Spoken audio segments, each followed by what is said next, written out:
Kita masuk untuk membaca data iklan Facebook yang ketiga ya.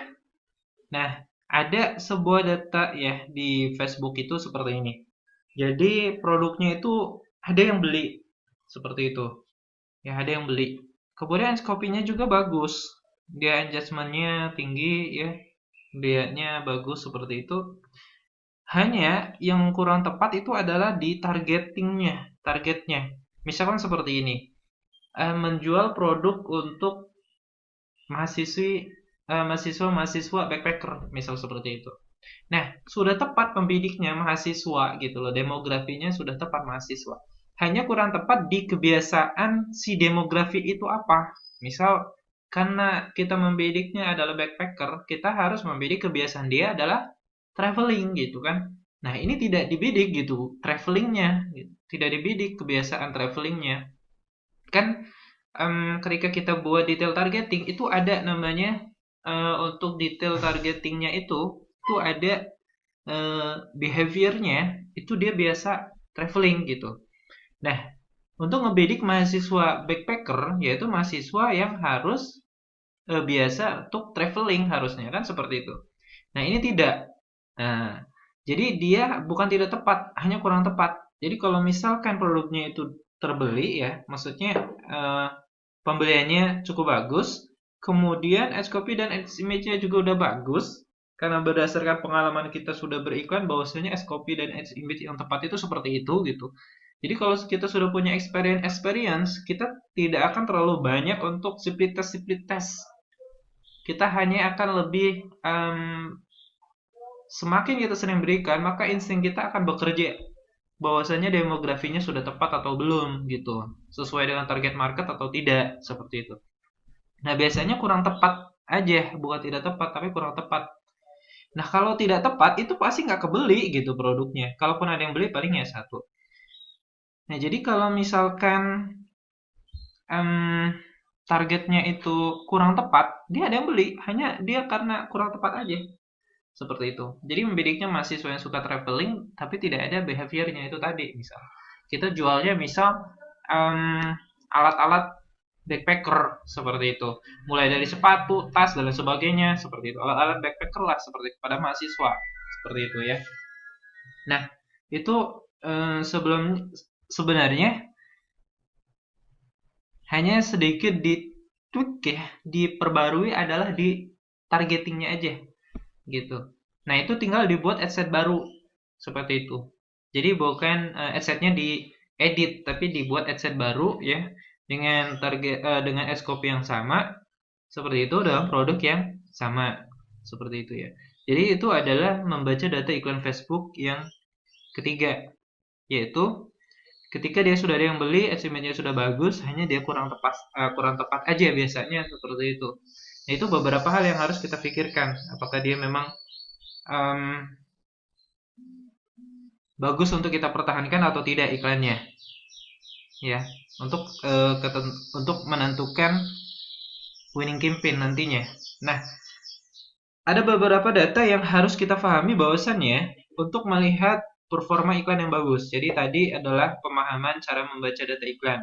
Tiga tadi. Kemudian sekarang adalah melihat performa iklannya, ya. Melihat performa iklannya itu bagus atau tidak. Nah, kalau objektiva ya, objektivanya klik to website ya, ataupun traffic, apakah di web conversion, CTW, kemudian carousel ya, produk katalog ads. Nah, itu hampir-hampir sama ya, hampir-hampir sama pokoknya yang hubungannya dengan traffic to website seperti itu. Untuk performa iklan yang harus kita perhatikan adalah di CTR links-nya itu lebih dari 2. Nanti akan saya bahas bagaimana cara menghitung CTR links, kemudian CPM, reach, dan lain sebagainya. Sehingga kita harus menentukan seperti apa. Dan saya contohkan juga.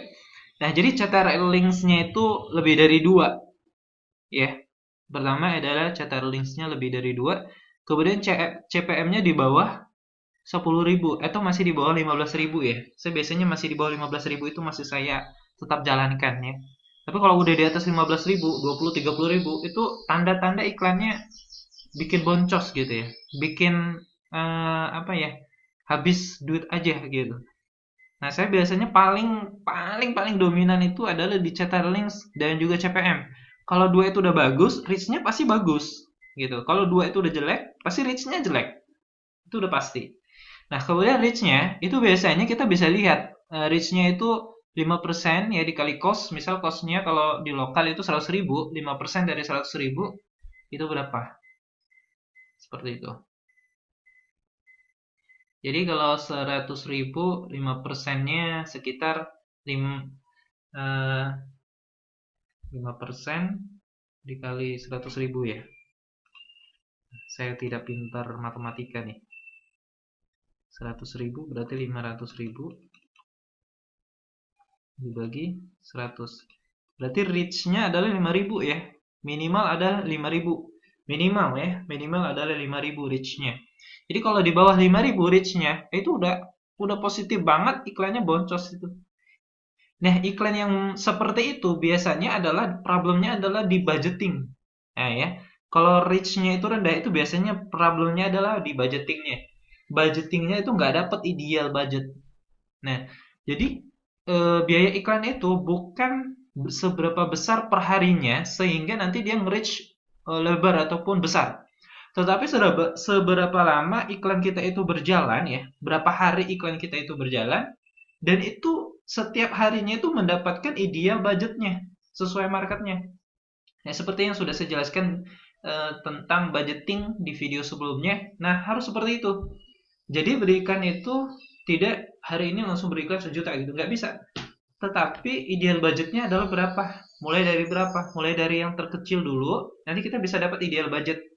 Nah, kalau reach-nya itu udah rendah, ya, udah rendah, dan bikin ternyata memang bikin boncos ya iklan itu, tapi sebelumnya iklannya itu bagus, itu cukup diganti budgetingnya aja, diturunin lagi gitu. Kalau kita habis menaikkan budget. Nah, biasanya adalah problemnya di situ, nggak jauh-jauh. Nah, itu adalah beberapa hal penting yang sangat-sangat penting saya perhatikan. Seperti itu. Barulah yang lainnya akan diperhatikan juga. Kemudian iklan PPE, Post Engagement, itu baiknya adalah tambahin links. Misal ordernya melalui website dan juga WA. Seperti itu. Jadi nanti kalau misalkan mereka order di WA, kasih juga linksnya. Seperti itu. Nah, CTR links ini cukup bagus untuk menentukan apakah performa iklannya itu bagus atau tidak. Dan saya kalau di PPE itu lebih banyak melihat di CTR links-nya. Kalau saya pakai websitenya. Kalau hanya pakai engagement, ya pasti tentu kita akan melihat di komen dan share ya. Tetapi tidak semua komen dan share yang bagus itu konversinya bagus. Dia hanya menunjukkan performanya aja yang bagus. Seperti itu. Nah, jadi penting sekali untuk melihat CTR links-nya juga. Kalau engagement-nya itu rendah ya, biaya iklan itu tinggi di engagement-nya, itu berarti ada di ads copy ataupun di ads image-nya itu nggak banget gitu bagi audiensnya gitu, nggak dapet gitu ya. Maksudnya tampilan gambarnya tuh nggak banget gitu loh. Kita harus ganti seperti itu ya. Jadi di iklan PPE ini saya lebih dominan melihat di CTR links-nya. Jadi lebih banyak saya ke CTR links. Kemudian sama CPM juga. Sama ya, CTR links dan juga CPM. Nah, saya lebih banyak melihat di CTR links dan juga CPM-nya. Bukan di komen dan share-nya. Kalau komen dan share-nya itu tinggi, itu biasa gitu. Itu lumrah gitu. Tapi kalau CTR link sama CPM-nya itu bagus, nah itu yang penting. Seperti itu, sama ya. CTR link sama CPM ini maksudnya adalah standarnya segini. Seperti itu. Kalau PPE saya lebih banyak kalau nggak pakai kalau CTR links-nya nggak ada, saya lebih banyak memperhatikan di CPM-nya. Nah, engagement saya nggak terlalu comment share-nya itu saya tidak terlalu memperhatikan. Yang terpenting adalah CPM-nya. Kalau CPM-nya bagus, biasanya engagement-nya meskipun dia biaya engagement-nya dia nggak murah, tapi dia standar gitu. Tapi dia menghasilkan konversi. Nah, itu yang penting. Ya. Kemudian di iklan video juga sama ya. Di iklan video juga sama. Nah, kalau iklan video saya lebih prefer karena ini untuk membangun pixel audience di video. Saya lebih mementingkan yang penting ketika targetnya sudah dapat ya, saya sudah yakin bahwasanya targetingnya itu udah pas, demografinya sudah pas, semua targetingnya udah tepat, itu saya lebih baik mengcustom audience videonya seperti itu. Nah, untuk menilai performa iklan video itu bagus atau tidak, ya sama saja ya seperti engagement PPE, yaitu ada di komen dan share-nya seperti itu. Tetapi kita juga bisa menyisipkan CTR links-nya dan juga dilihat apakah CPM-nya itu bagus atau tidak. Nah, balik lagi, CPM dan CTR links ini saya lebih dominan. Kalau misalkan engagement-nya itu kurang bagus, ya. Nah, biasanya saya di adjustment-nya aja yang diganti. Misal gambarnya aja diganti. Seperti itu, ya. Oke, itu adalah cara membaca data iklan di Facebook. Ketiga, nanti kita akan membaca data iklan Facebook di dashboard manajernya. Saya contohkan yang mana sih CTR links, yang mana sih CPM, yang mana sih reach, dan sebagainya. Seperti itu.